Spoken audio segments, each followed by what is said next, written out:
Bienvenidos una vez más. Continuamos escudriñando el libro de Ezequiel en una forma panorámica. Habíamos visto que Ezequiel ministró al Señor, fue profeta del Señor durante el cautiverio, mientras que Jeremías estaba en Jerusalén. Ezequiel pudo ser llevado en visiones a Jerusalén desde el río Quebar, donde él estaba, a unos 80 kilómetros al sur de Babilonia. Y Dios le permitió ver las abominaciones que tanto los líderes religiosos como los príncipes y todo el pueblo cometían. Y pues el profeta Ezequiel prácticamente estaba mudo y prácticamente era señal de Dios para el pueblo en todo lo que él hacía. Siempre hay una frase muy característica en el libro de Ezequiel que dice: ¿qué nos quieres enseñar con esto? Porque siempre Ezequiel hacía ilustraciones, símbolos o señales. Y vamos a ver una de esas señales en donde nos habíamos quedado. Nos habíamos quedado en el capítulo 16, ahora vamos a ver el capítulo 17 del libro de Ezequiel. Abran sus Biblias conmigo y vemos aquí en el libro de Ezequiel capítulo 17 la parábola de las dos águilas, ¿ok? ¿Y qué representaban esas dos águilas? ¿A quiénes simbolizaban? Las dos águilas simbolizaban la una Babilonia y la otra Egipto. Ambas se habían engrandecido, Dios las había engrandecido, pero Dios también dice que condena la alianza que hizo Judá con Egipto. No lo buscaron a él, sino que se refugiaron en esa caña cascada, como dice también en la escritura, y se apoyaron en Egipto y no se apoyaron en el Señor. Y por tanto, pues como resultado de eso, Judá iba a ser destruida por la rebelión de Sedequías. Sedequías buscó el apoyo de Egipto y no se arrepintió, no se humilló ante el Señor. Entonces vamos a la hojita para ver lo que nos quiere decir el capítulo 17. Parábola de las dos águilas. La una representa a Babilonia y la otra a Egipto. Ambas eran grandes, como dice, ¿no? Eran de grandes alas, pero Babilonia tenía una característica diferente, como dice en el versículo 3, de largos miembros. En cambio, en el versículo 7, la otra águila, que es Egipto, no dice que tenía largos miembros, porque el imperio babilónico se expandió grandemente, el imperio egipcio no fue tan grande, ¿ok? Entonces, y también Dios condena la alianza de Judá con Egipto, y como resultado, Judá será destruida por Babilonia, por la rebelión de Sedequías contra Nabucodonosor. Y aún, como vamos a ver más adelante, no solamente Judá, sino aún Egipto será destruido por causa de que no buscaron el rostro de Dios y apoyaron a Judá. En el capítulo 18 vemos una frase que resuena hasta nuestros días. Dice: el alma que pecare, esa morirá. Es una de las frases que vemos en este capítulo 18. ¿Ok? Déjenme ver en qué versículo está. Versículo 4, 18:4 dice: he aquí que todas las almas son mías, dice el Señor. Como el alma del Padre, así el alma del Hijo es mía. Pero dice claramente al final del versículo 4 del versículo 18: el alma que pecare, esa morirá. Entonces ahí vemos un principio. ¿Cuál es el principio que vemos ahí? Que ya lo hemos visto. ¿De qué está hablando ahí el Señor? El alma que pecare, esa morirá. Y de ahí habla de que los padres pecan, engendran, exactamente, que un padre puede ser malo, pero el hijo puede llegar a ser justo, o viceversa. ¿De qué está hablando? La consecuencia del pecado. La consecuencia del pecado. Pero en sí, ¿cuál atributo o la justicia de Dios? Correcto. Estamos hablando de la justicia de Dios, ¿sí? Y la responsabilidad individual de cada uno. Y también vemos aquí en el capítulo 18, al igual que el capítulo 3, y como vamos a ver en el capítulo 33 también, vemos también la responsabilidad del profeta y de cada hijo de Dios como atalaya. Por eso puse la ilustración ahí de la atalaya, ¿ok? Entonces vamos a la hojita.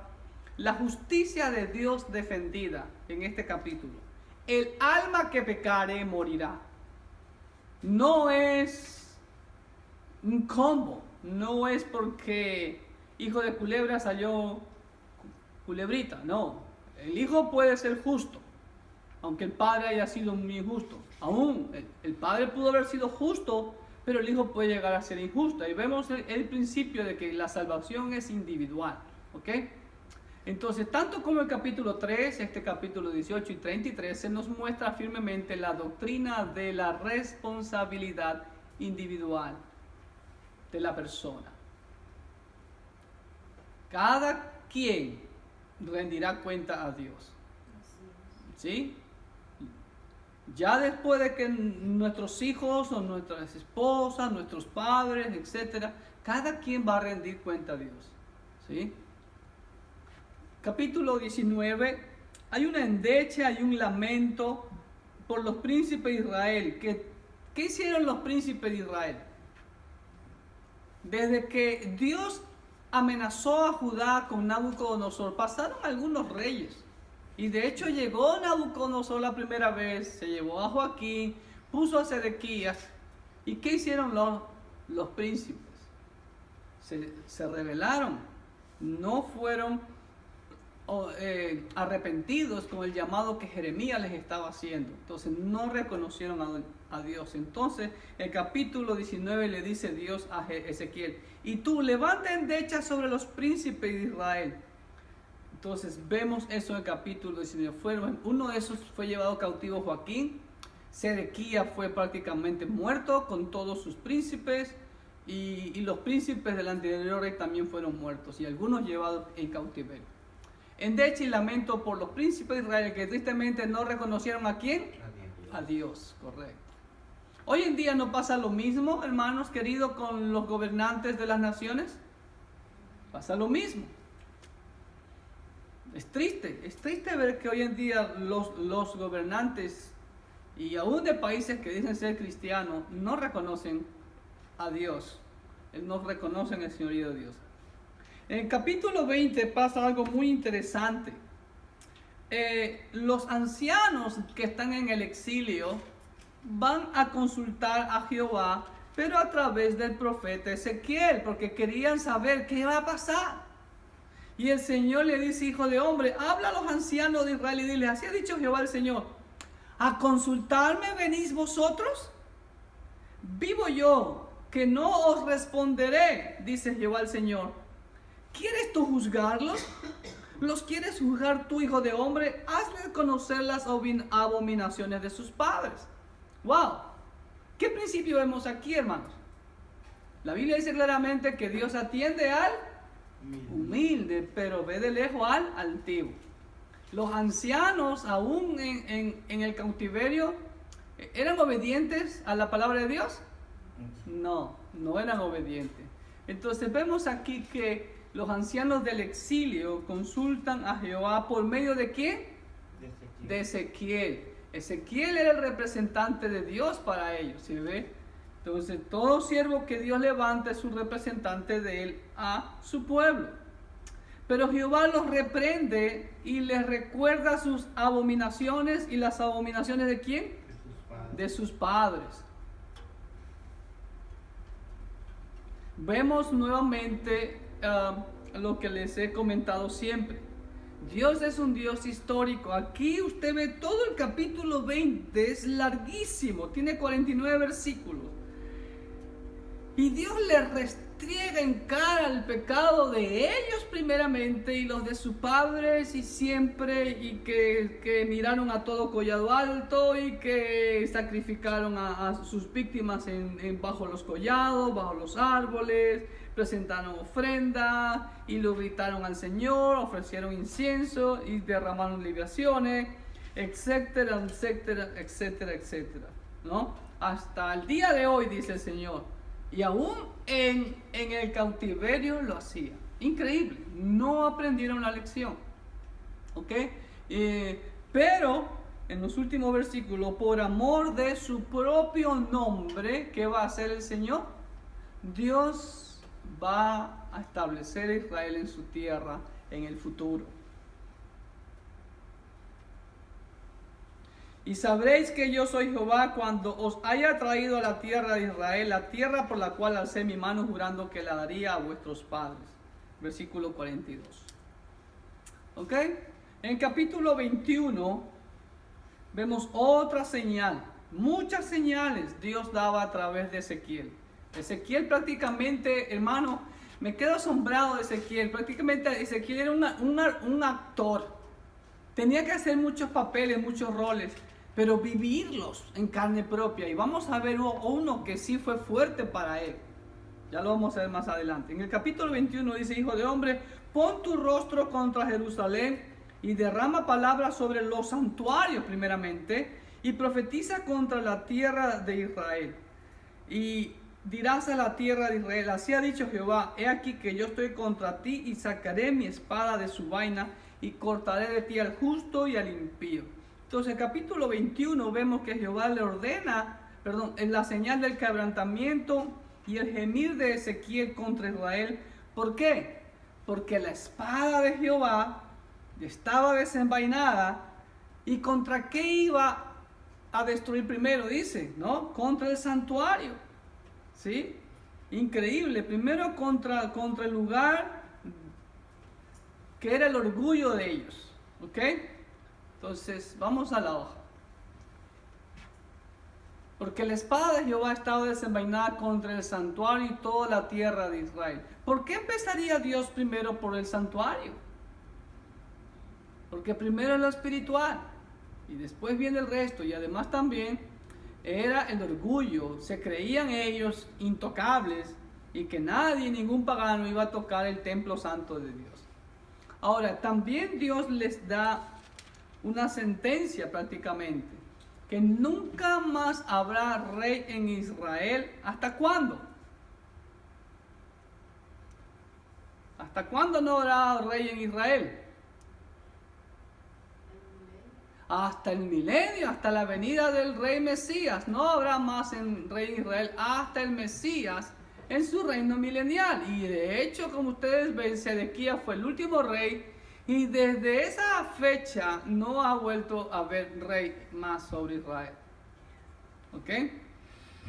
Y también en este capítulo 21, nuevamente vemos que Dios le recuerda que los falsos profetas serán castigados.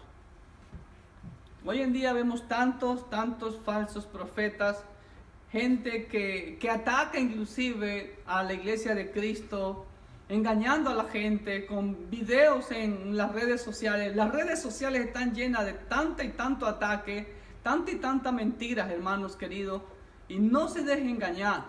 Usted no le crea a nadie en las redes sociales. Usted escudriñe la palabra. No me crea a mí, escudriñe la palabra. ¿Ok?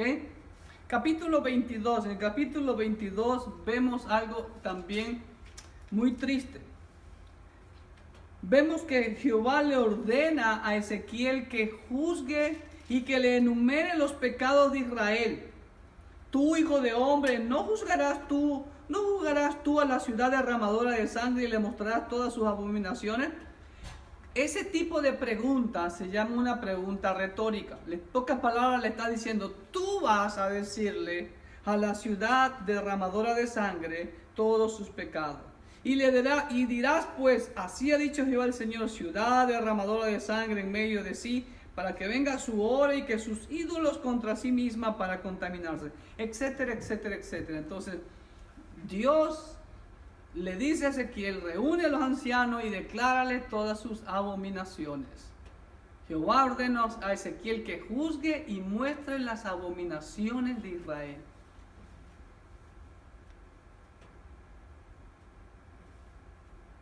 Y además, tristemente, del versículo 17 al 22, Israel, ¿sabe cómo compara Jehová? ¿Cómo compara a Israel? Como la escoria en el horno, del estaño, del bronce, del hierro y del plomo y de plata. Wow, ¿sabe lo que es la escoria? Qué triste que lo comparen con la escoria, ¿no es verdad? Y nuevamente, del versículo 23 al 31, otra vez Jehová le dice que le denuncie otra vez, que declares las injusticias. de los falsos profetas, de los sacerdotes, de los príncipes y de todas las abominaciones que el pueblo hacía. Y aquí en el capítulo 22, versículo 30, hay un versículo muy conocido que dice así: y busqué entre ellos hombre que hiciese vallado y que se pusiese en la brecha delante de mí. ¿Y qué dijo el Señor? A favor de la tierra, para que yo no la destruya, y no lo hallé. ¿Qué está diciendo el Señor ahí? Que prácticamente toda la nación de Israel estaba corrompida. Capítulo 23, miren el mapa.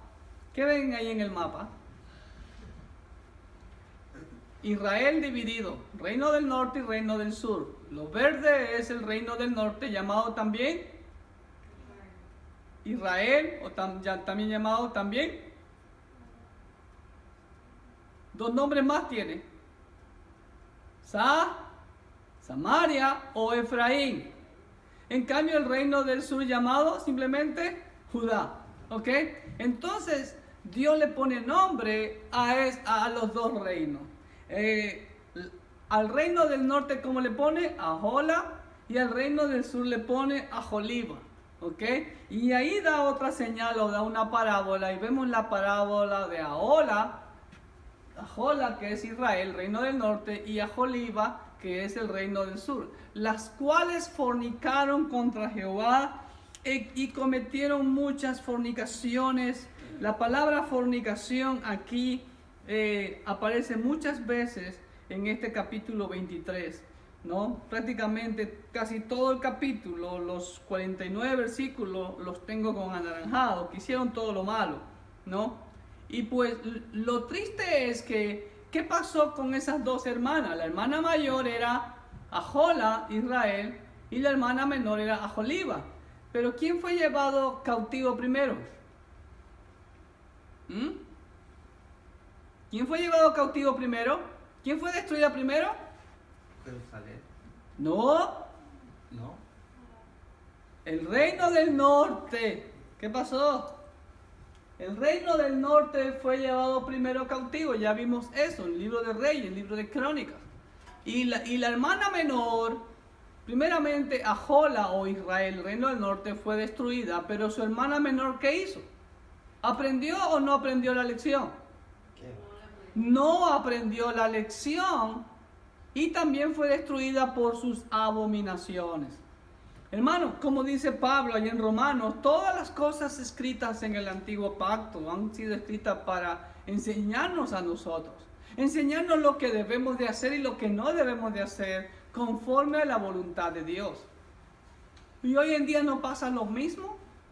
El pueblo de Dios aprende de los castigos y de las experiencias de las sendas antiguas. Dios nos ordena investigar en las sendas antiguas, preguntar a los ancianos las cosas del pasado. Entonces, ¿dónde podemos buscar eso? En la Biblia. Vemos cómo Dios ha reprimido siempre y aún a su nación escogida. ¿Por qué? Porque fornicaron contra Dios. Capítulo 24. Llegó el tiempo de que la olla se derrame. Miren, esa es la señal o la parábola de la olla hirviendo. Miren lo que dice: vino mi palabra de Jehová en el año 9, en el mes 10, a los 10 días del mes, diciendo: hijo de hombre, escribe la fecha de este día. El rey de Babilonia puso sitio a Jerusalén este mismo día. En ese día Nabucodonosor tuvo rodeada toda la ciudad. Entonces Dios a través de Ezequiel le da esa señal allá en el cautiverio. Y también pasa algo triste. Dios le dice a Ezequiel que su esposa iba a morir. Le dice: hijo de hombre, he aquí que yo te quito de golpe el deleite de tus ojos. ¿Cuál es el deleite de mis ojos? Noé, ¿cuál es el deleite de tus ojos? Ahí la tienes a tu izquierda. Yo la tengo frente a mí. El deleite de mis ojos. ¿Ok? La esposa. No endeches, ni llores, ni corran tus lágrimas. Ay, ay, ay. Reprime el suspirar. Ni siquiera suspires por la muerte de tu esposa, le dice Dios a Ezequiel. ¡Wow! ¡Qué fuerte! ¿Ah? Es fuerte. No hagas luto de mortuorios. Ata tu turbante sobre ti y pon tus zapatos en tus pies. Y no te cubras con rebozo ni comas pan de enlutados. ¡Wow! Así que ya sabes, Manayojo. Ah, ni una lágrima. Señor. ¿Ah? Ok, vamos a la parábola del agua hirviendo, señal del cumplimiento del sitio contra Jerusalén. Jerusalén fue rodeada y tuvo prácticamente como año y medio, si no nos falla la memoria. ¿Se acuerdan que eso ya lo vimos? Eso se lo dijo Ezequiel, ¿Ah? Recuerda que yo soy un profeta de Dios. Ok, y la muerte de la esposa de Ezequiel, quien no debe llorarla ni enlutarla, como señal de la destrucción de Jerusalén y el orgullo de ellos, el templo. Eso es lo que más les dolió a los israelitas. Su orgullo nacional era el templo. Ahí lo dice en el capítulo 24.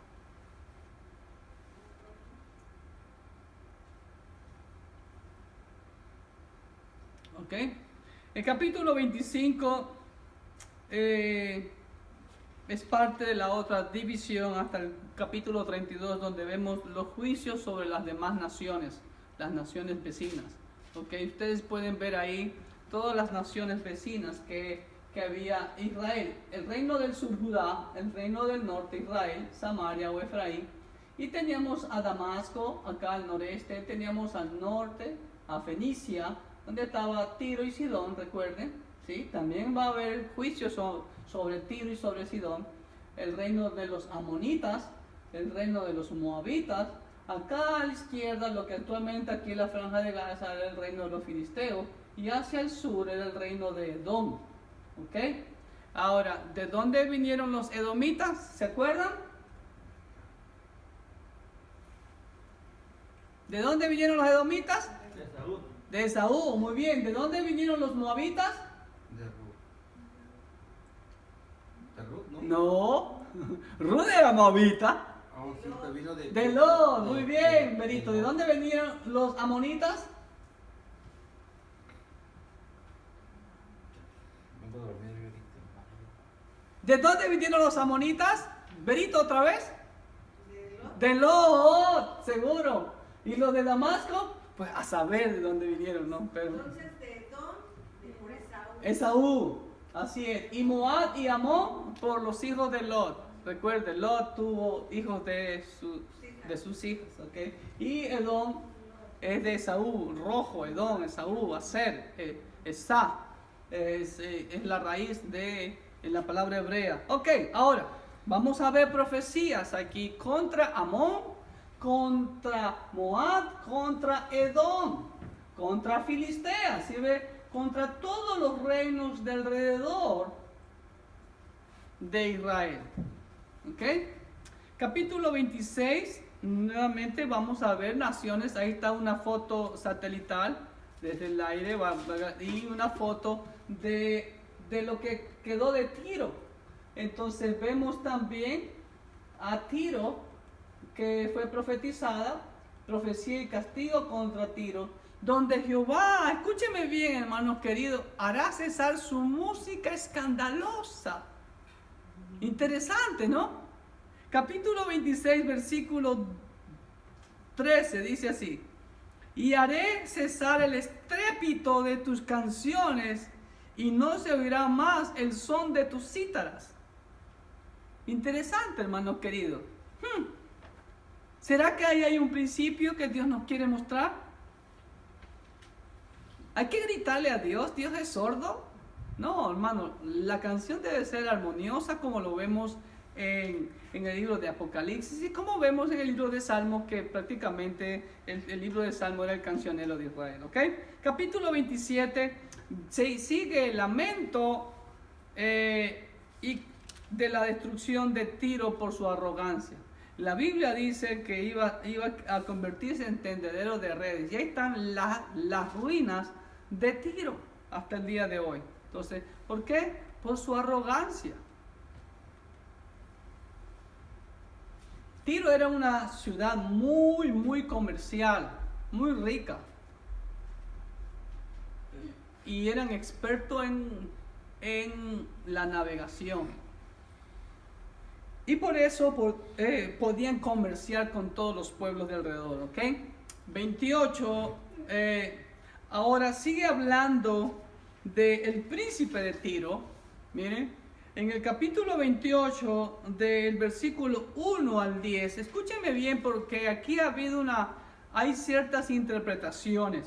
El capítulo 28 del 1 al 10 habla versículo 2, hijo de hombre, di al príncipe de Tiro. Una cosa es al príncipe de Tiro, que habla prácticamente en mi interpretación, es al príncipe terrenal que había en Tiro.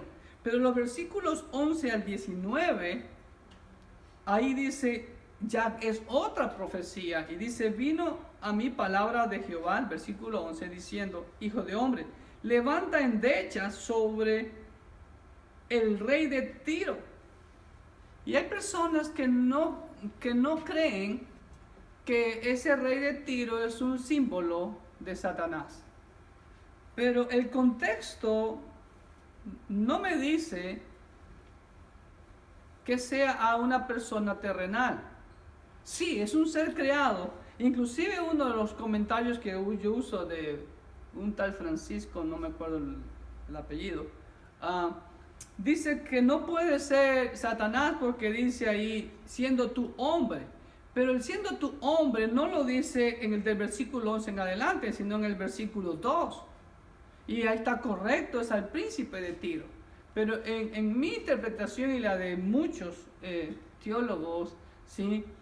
Primeramente vemos la reprensión al altivo príncipe de Tiro, de los versículos 1 al 10. Pero del 11 al 19 vemos a Satanás representado en el rey de Tiro. ¿Por qué? Porque dice, tú eras el sello de la perfección. ¿Algún hombre era el sello de la perfección? Lleno de sabiduría y acabado de hermosura. En Edén, en el huerto de Dios estuviste. El rey de Tiro estuvo en el Edén. ¿Quién estuvo en el Edén? A ver. Estuvo Adán, estuvo Eva. ¿Quién más estuvo? Dios, por supuesto. Y estaba Satanás, la serpiente antigua. Entonces, ¿se refiere a Adán esto? No. ¿Se refiere a Eva? No. ¿Se refiere a Dios mismo? De ninguna manera. Entonces, ¿quién es el querubín? Tú, querubín grande, protector. Yo te puse en el santo monte de Dios. Allí estuviste en medio de las piedras de fuego, te paseabas. Perfecto era en todos tus caminos, desde el día que fuiste creado hasta que se halló en ti maldad. ¿Sí ves? A causa de la multitud de tus contrataciones fuiste lleno de iniquidad y pecaste, por lo que yo te eché del monte de Dios y te arrojé de entre las piedras del fuego, oh querubín protector. Jesús dijo, yo vi como Satanás caía del cielo. Ahí está. Entonces, de los versículos 11 al 19 es prácticamente una alusión a Satanás. ¿Una comparación de ese príncipe de Tiro con Satanás? Pues lo que hace es simbolizarlo, porque si vemos de los primeros 10 versículos, como estoy diciendo ahí, es una reprensión al altivo príncipe de Tiro. ¿Ok? Ahora, acá dice endechas, lamento sobre el rey de Tiro. Entonces son dos cosas, y este rey de Tiro es un símbolo de Satanás, o está representado por Satanás. ¿Ok? Porque todo lo que dice, ¿no? Ahora, claro, tanto el príncipe de Tiro como el rey de Tiro, Satanás, representado aquí por Satanás, son seres creados. Solo Dios es eterno, no fue creado. Nosotros los hombres y los ángeles fuimos creados. ¿Ok? Después vemos del versículo 20 al 24, profecía contra Sidón. Si ve, otra ciudad en el reino del Líbano, acerca de Tiro. Y también vemos el futuro glorioso de Israel de los versículos 25 al 26. Vemos nuevamente la promesa de Dios. Dios siempre... y si ven, hermano, ¿cuántas veces hemos visto, tanto en Jeremías como en Ezequiel, la promesa de la restauración? En Isaías también. Siempre. A pesar de que Dios siempre le recalca y le restriega el pecado a su pueblo, también Dios le recuerda vez tras vez el futuro glorioso que les espera en la época futura del milenio. Capítulo 29, ¿qué vemos ahí? Egipto. ¿Okay? Vemos en el capítulo 29 una profecía contra Egipto. Y hermano, mire, yo por eso creo más en la Biblia. ¿Cuál fue la sentencia que Dios le dio a Egipto? Dice que nunca más, ¿qué va a hacer Egipto? Nunca más tendrá dominio sobre las naciones. Y hermanos, hasta el día de hoy, Egipto, a quien amo con corazón, nunca más ha tenido dominio sobre las naciones. Al contrario, las naciones se han enseñoreado de Egipto y por muchos años, Egipto fue gobernado por los ingleses. Y en todos esos tiempos que fueron gobernados por otras naciones, ¿qué hicieron? Saquearon Egipto. Se robaron todo el tesoro de Egipto. Y todo el tesoro de Egipto está regado por todas las naciones. De hecho, hasta el Vaticano tiene cosas de Egipto que Egipto se las está pidiendo. El obelisco que está en medio de la Basílica de San Pedro pertenece a Egipto. ¿Ok? Y el departamento de antigüedades de Egipto se lo está pidiendo. ¿Ok? Capítulo 30. Vemos nuevamente lamentos sobre Egipto, Etiopía, Fut, Lut, Libia y toda Arabia. ¿Ok? Dios iba a castigar a todas las naciones. Recuerde que Egipto supuestamente iba a apoyar a Israel. ¿Ok? Entonces, pero Egipto también iba a ser apoyado por estas naciones vecinas. Put y Lut pueden ser Lidia y Algeria, y también Etiopía, los países árabes. ¿Okay? Todos ellos fueron invadidos por Nabucodonosor. ¿Okay? Porque el imperio babilónico, como vimos en el capítulo 17 de las largas alas, ¿okay? Largos miembros, porque fue grande. Lamento sobre Egipto, Etiopía, Fut, Lut, Libia y toda Arabia, porque serán destruidas, porque Jehová fortalecerá los brazos de Nabucodonosor. Ojo, no es Nabucodonosor. Nabucodonosor fue un instrumento de Dios para castigar tanto a su pueblo como a las naciones vecinas, paganas. ¿Ok? Capítulo 31, vemos otra señal, otra parábola. Ahora, la parábola del cedro del Líbano, símbolo de reprensión contra el orgullo de Faraón. ¿Ok? Lamentablemente, hermanos queridos, hoy en día, en las iglesias, podemos declarar y condenar todo pecado, pero como el robo, la pornografía, qué sé yo, adulterio, fornicación, etcétera, etcétera, etcétera. Pero ¿y el orgullo? Porque hay orgullo en la iglesia, hermano. Hay mucho orgullo en la iglesia. Capítulo 32 nuevamente sigue hablando sobre Egipto. Fíjense que habla desde el capítulo 29, 30, 31 y 32 sobre Egipto. Y en el capítulo 32 hay una doble endecha y lamento sobre Egipto. Ahora, mire bien el capítulo 32, versículo 2. Venga conmigo, hermano y hermana, y ponga mucha atención. Dice: hijo de hombre, levanta endecha sobre Faraón, rey de Egipto, y dile: al leoncillo de naciones eres semejante. Ahí está, mire, el leoncillo de naciones, la esfinge. ¿Qué es la esfinge, hermano? ¿Sí le ven las patas? Es como un león reposado con cara de hombre.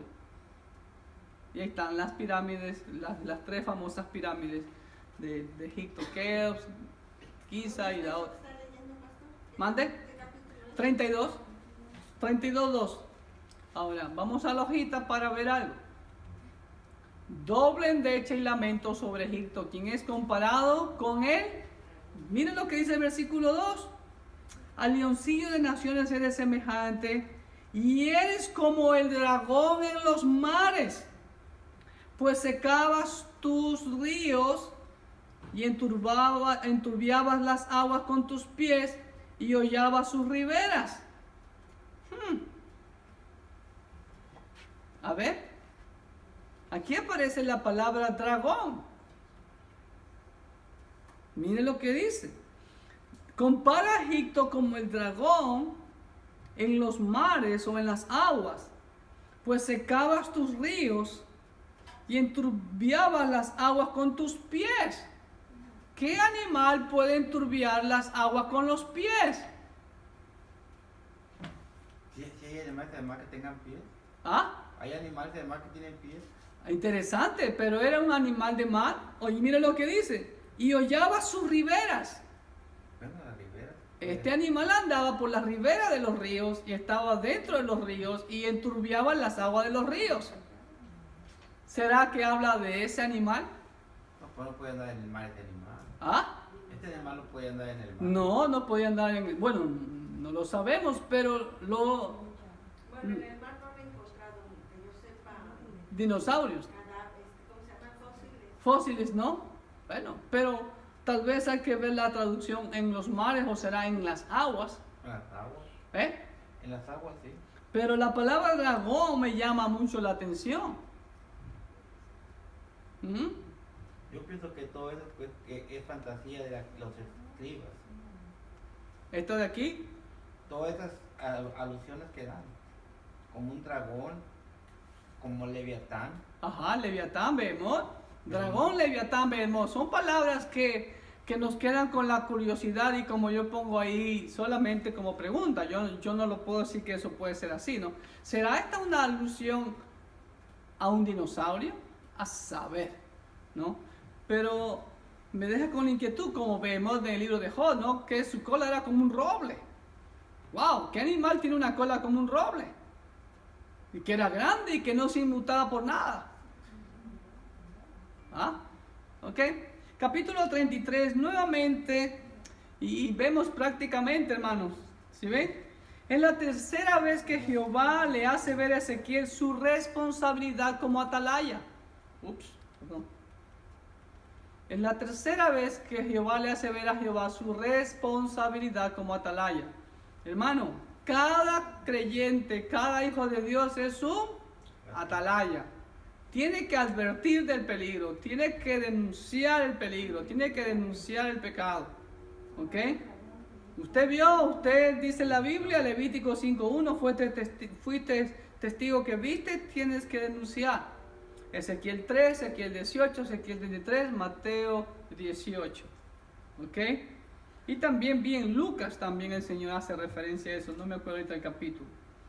¿Ok? Ezequiel recibe noticias de la caída de Jerusalén y desde ese momento ya deja de estar mudo. Entonces vemos que a pesar de que estaba mudo, ¿qué hizo Ezequiel, hermanos queridos? Fue señal siempre para los israelitas de parte de Dios. Y Jehová le comunica a Israel la desolación de su tierra por sus abominaciones. Pero ¿qué hace el pueblo, hermanos queridos? ¿Saben lo que hace el pueblo? Se burla.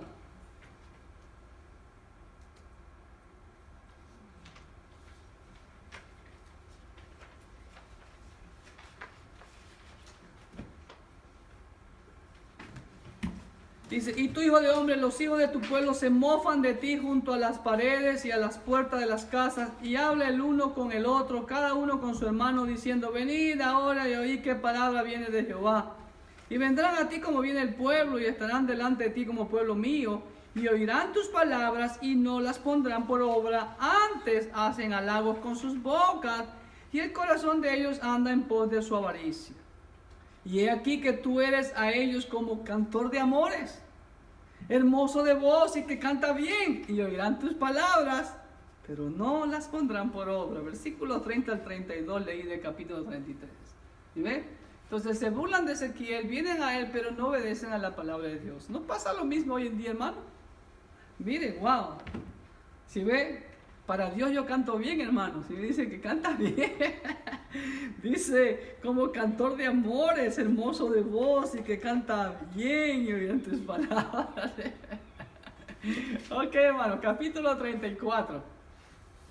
Nuevamente, hermano, aquí hay un capítulo que parece que en muchas Biblias los pastores no existe. Y es la denuncia de Jehová contra los pastores negligentes. En la era actual, cuando Israel está en su tierra, y también para la iglesia.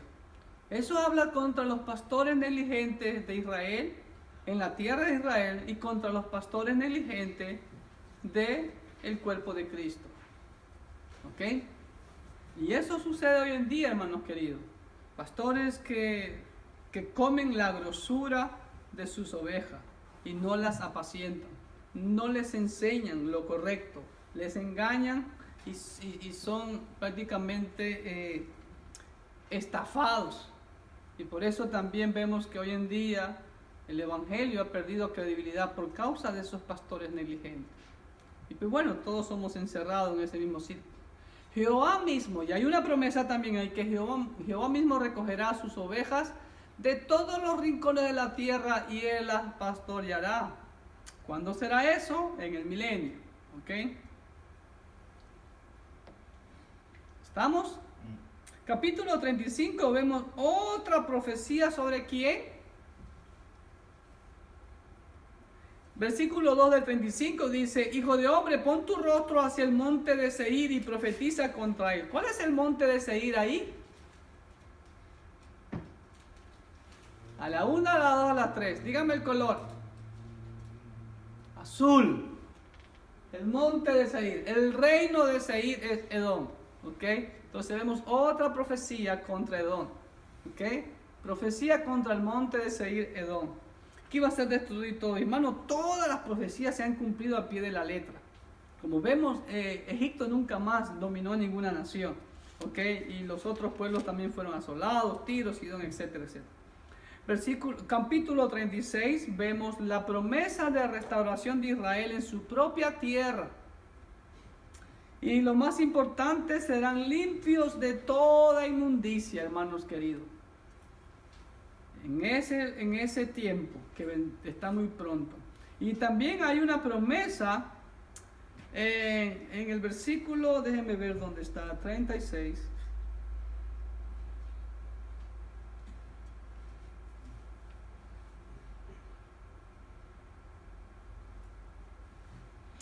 Versículo 26 del 36 dice: Os daré corazón nuevo y pondré espíritu nuevo dentro de vosotros y quitaré de vuestra carne el corazón de piedra y os daré un corazón de carne.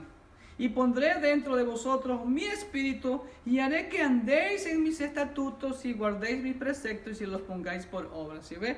Entonces, y habitaréis en la tierra que di a vuestros padres y serán multiplicados, etcétera, etcétera. Entonces, vemos la promesa del derramamiento del Espíritu Santo en los judíos, en Israel. ¿Ok? ¿Cuándo será eso? ¿Cuándo recibirán al Espíritu Santo? Cuando los judíos crean ¿en quién? Jesús. En Jesús como el Mesías, así es. Y van a repoblar todo Israel, van a reedificar toda la ciudad de Israel y todo eso. Esperamos ese día glorioso. ¿Ok? ¿Estamos? Capítulo 37, aquí hay algo que también es muy famoso en el libro de Ezequiel. La visión de los huesos secos. ¿Sí? Ezequiel ve un valle de muchos huesos secos ya. Y comienzan a llenarse de carne y de los tendones y todo. Entonces eso es una señal de la restauración de Israel. Si ven nuevamente, así como Dios les saca en cara sus pecados, el Señor también les recuerda vez tras vez la promesa de que serán restaurados. Y también vemos la señal de los dos palos. Los dos palos son símbolo de Judá e Israel que volverán a ser uno en el establecimiento del nuevo pacto perpetuo de Jehová. Hermanos, la palabra pacto, nuevamente. ¿Cuántas veces ya hemos mencionado la palabra pacto? Y hasta el día de hoy, desde Génesis hasta aquí, no hemos mencionado ni una sola vez la palabra testamento.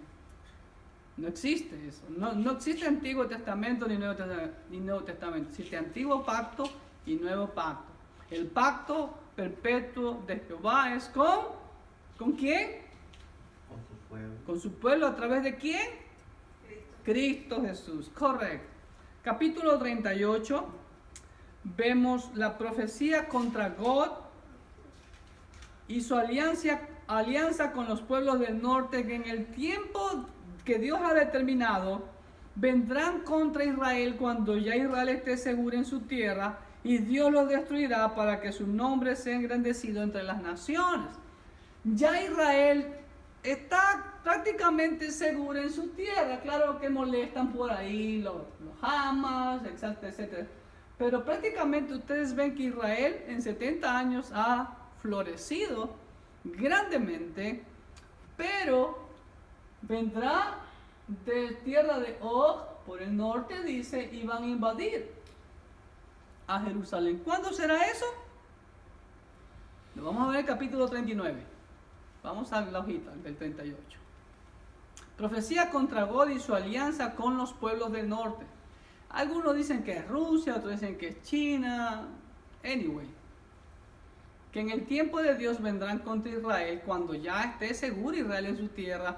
Y ahora, claro, eso también recuerde que será eso al final de la gran tribulación, cuando ya tengan su templo y supuestamente ya haya paz, exactamente, ¿ok? Por eso digo, ahorita, en este momento todavía hay inseguridad, hasta que ya se haga el acuerdo de paz, ¿no? Como dice Daniel 9, 26, 27 por ahí, ¿ok?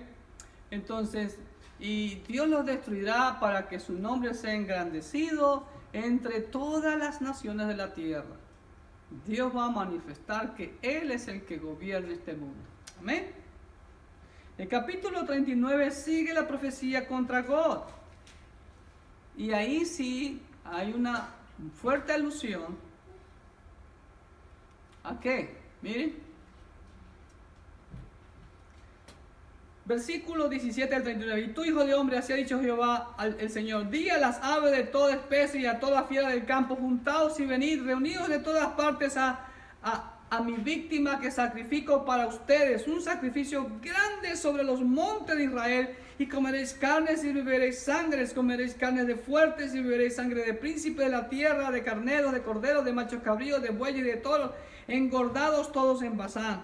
Comeréis grosura hasta saciaros y beberéis hasta embriagaros de sangre de las víctimas que para vosotros sacrifiqué, y os saciaréis sobre mi mesa de caballos y jinetes fuertes y todos los hombres de guerra, dice Jehová el Señor. ¿A qué le recuerda eso? La batalla de Armagedón. Vemos la continuación de la profecía contra Gog en el día de Jehová. También vemos el día de Jehová. Este es el día del cual he hablado, dice el Señor. Ahí vemos el día de Jehová, donde será destruida la tierra de Israel. Y hermanos, escuchen bien aquí lo que vamos a ver. Y será muy posiblemente en la batalla de Armagedón, en la segunda venida de Cristo, como vemos también en Apocalipsis 19, del 11 al 21. Ahora bien, mire aquí. Dice, donde sus cadáveres serán enterrados por 7 meses. Recuerde que en la batalla de Armagedón y durante la gran tribulación, de acuerdo a Zacarías, capítulo 14, si no me falla la memoria, dice que las 2/3 partes serán cortadas de la tierra, serán aniquiladas. Y todos esos muertos, hermanos, más de 4.000 millones de personas, ¿usted cree que se los puede enterrar de un día para otro? Dice que los cadáveres serán enterrados por 7 meses para limpiar la tierra. ¡Wow! En aquel tiempo yo daré a Gog lugar para sepultura allí en Israel, dice capítulo 39. En el valle de los que pasan al oriente del mar, y obstruirá el paso a los transeúntes, pues allí enterrarán a Gog y a toda su multitud, y lo llamarán el valle de Hamón Gog. Hamón significa multitud. Hermano, en el valle de Megiddo, un valle enorme que está en el centro de Israel prácticamente, es grande, será el cementerio de millones de personas. ¡Wow! Y la casa de Israel, escúchenme, ¿sabe quién los va a enterrar? La casa de Israel los estará enterrando por 7 meses para limpiar la tierra. Los enterrará todo el pueblo de la tierra y será para ellos célebre el día en que yo sea glorificado, dice Jehová el Señor. Y tomarán hombres a jornal que vayan por el país con los que viajen para enterrar a los que queden sobre la faz de la tierra, a fin de limpiarla. Al cabo de 7 meses harán el reconocimiento.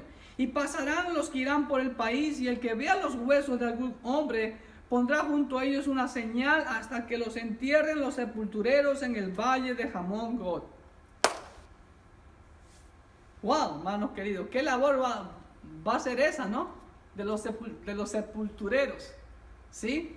Entonces, por 7 meses Dios va a limpiar la tierra, y de ahí en adelante Jehová restaurará a Israel y gobernará sobre las naciones, como vemos al final del capítulo 39. ¿Ok?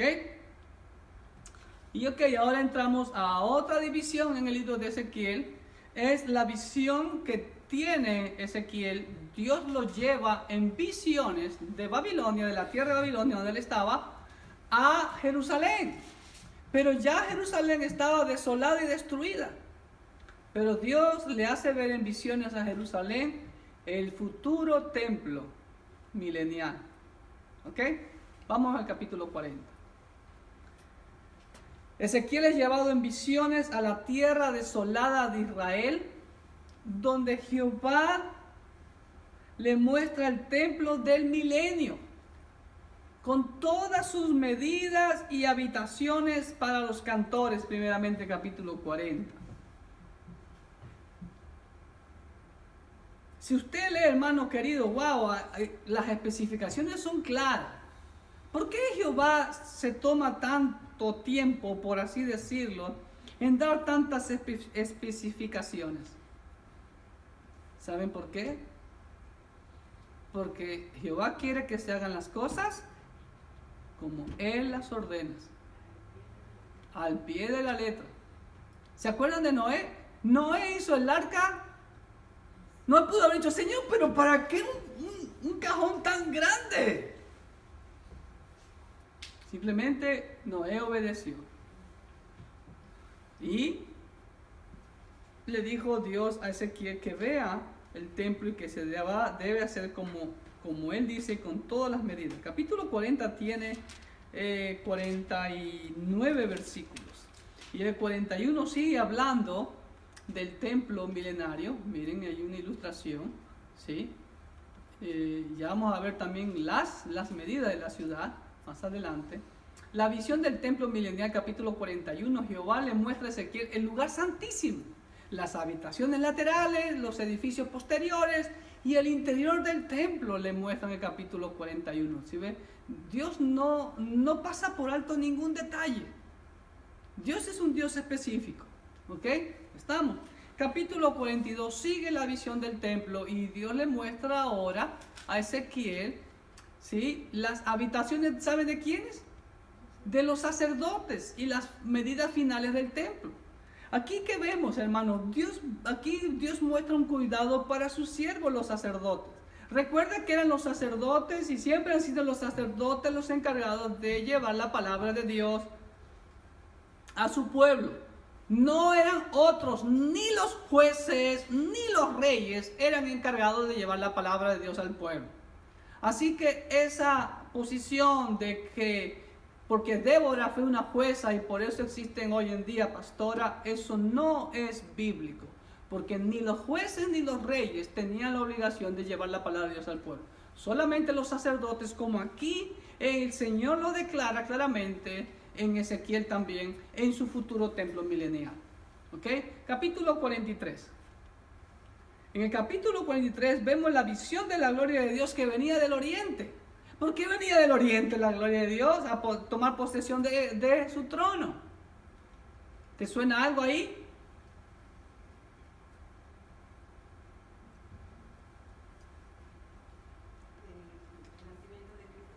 Nacimiento de Cristo, no. Mateo 21, del 1 al 11, habla cuando Jesús entra a Jerusalén. ¿Por dónde entró Jesús a Jerusalén? Por el valle. ¿Por cuál valle?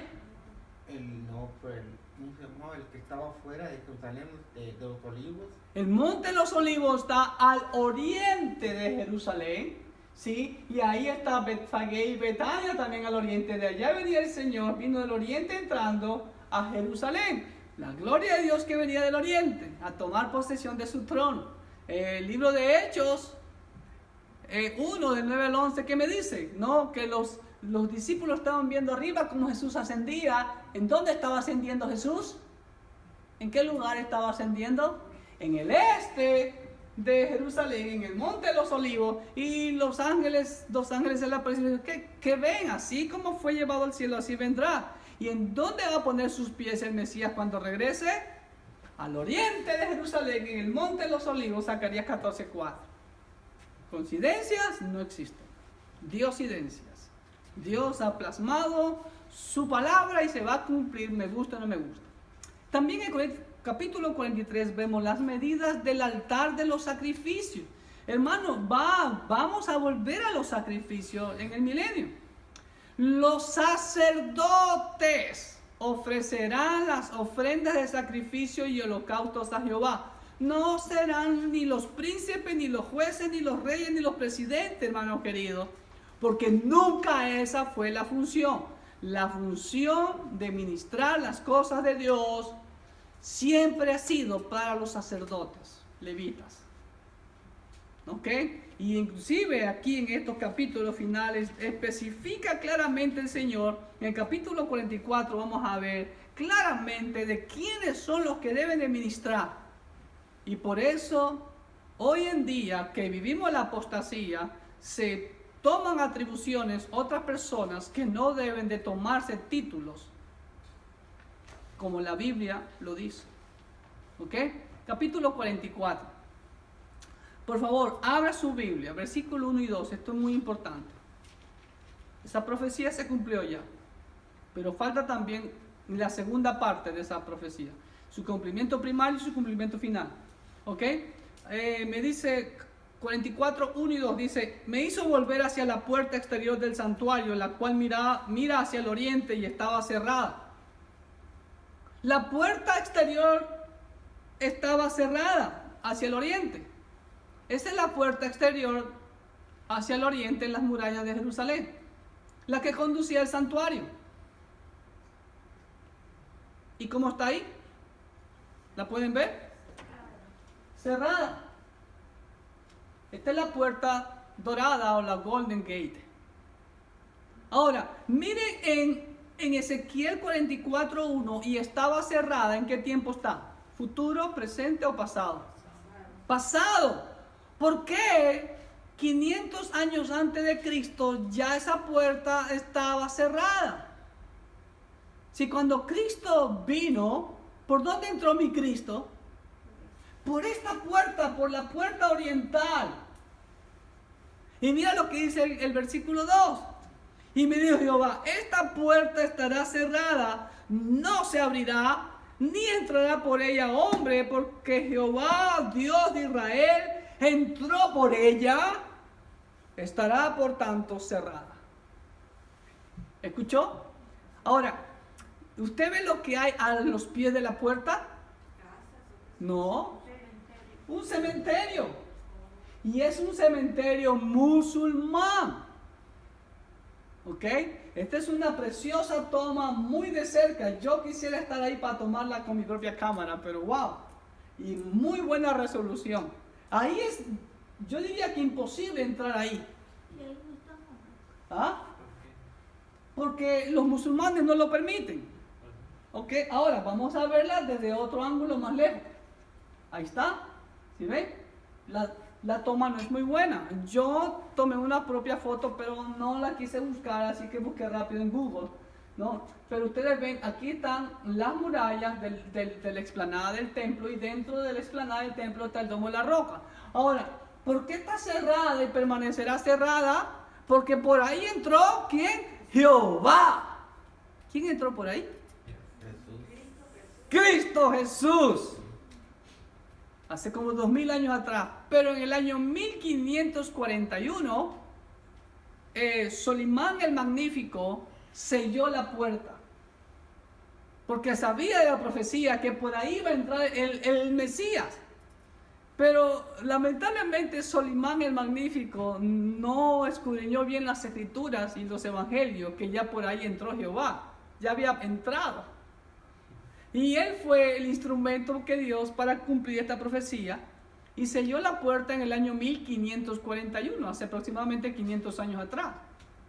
Y después hizo construir el cementerio, inclusive de musulmanes, porque como Jesús es sacerdote, ¿no? Y ningún sacerdote puede tocar un cementerio, y menos de impíos. Entonces, ¿para qué no entra el Mesías por aquí? Pero ya el Mesías entró y va a entrar nuevamente por ahí en su segunda venida, a pesar de que pongan lo que pongan, porque Él es el Santo de Israel. Amén.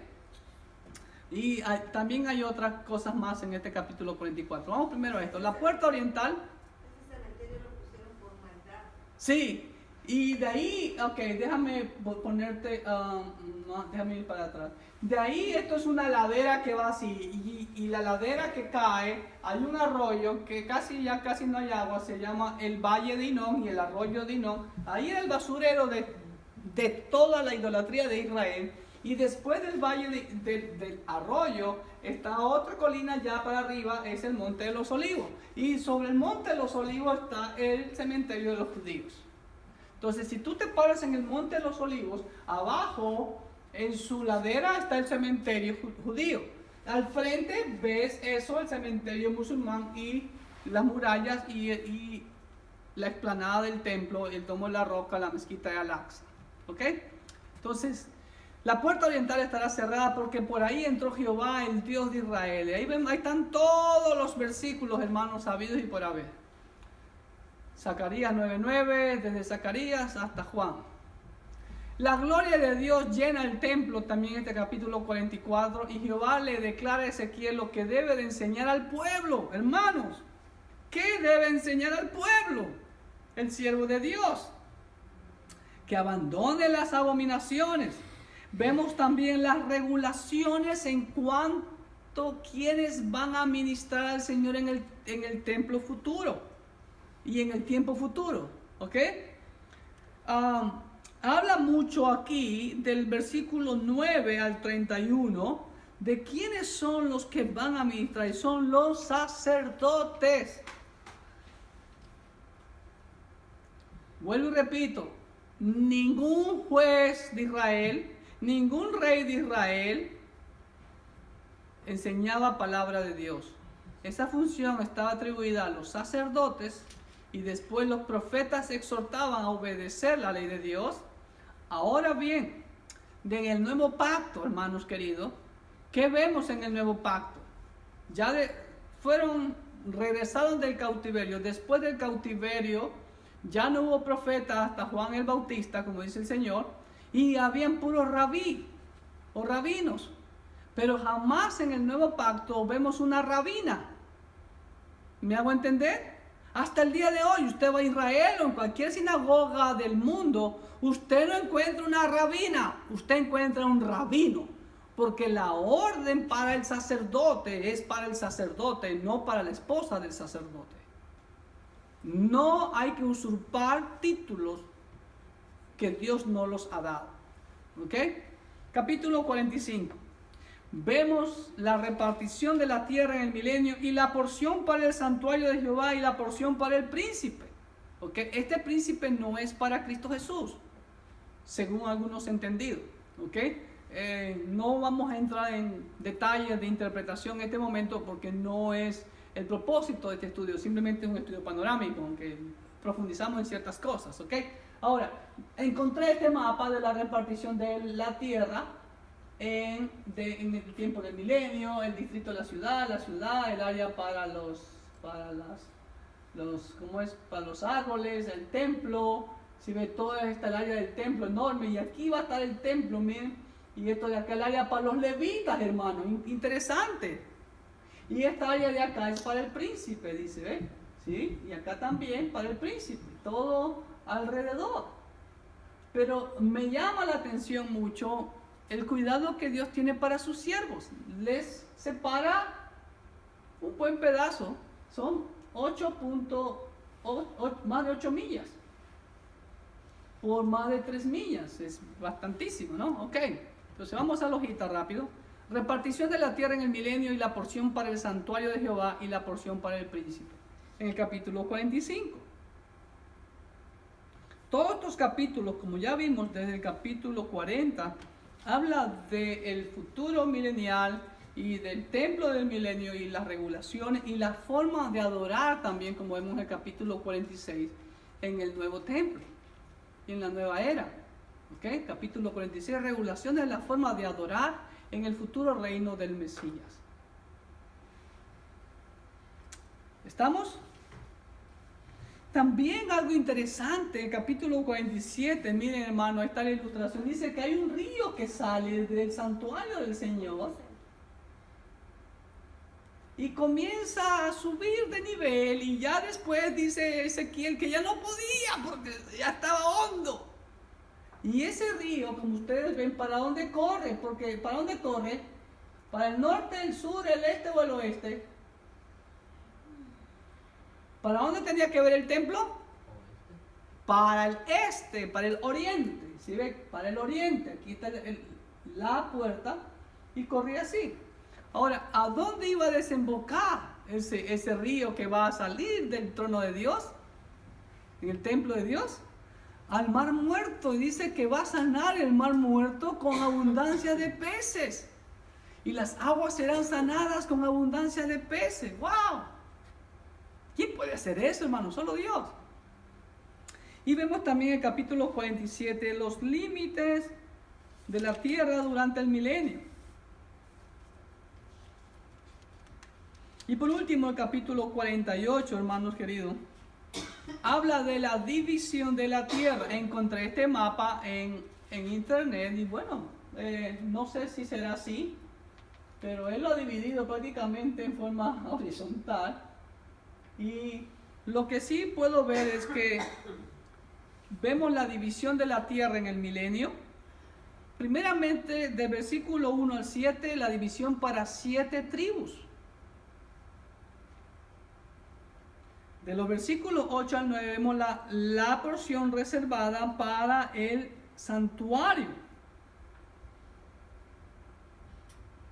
Para el santuario. Y del versículo 10 al 20 de este capítulo 48, la porción de la tierra para sacerdotes y levitas también, ¿sí ven? ¿Dónde está el santuario?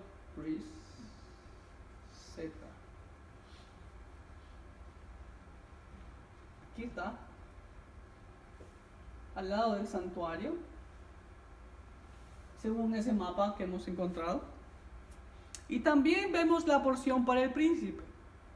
Y vemos la porción para las otras 5 tribus. Los versículos 23 al 29. Todas las tribus están incluidas.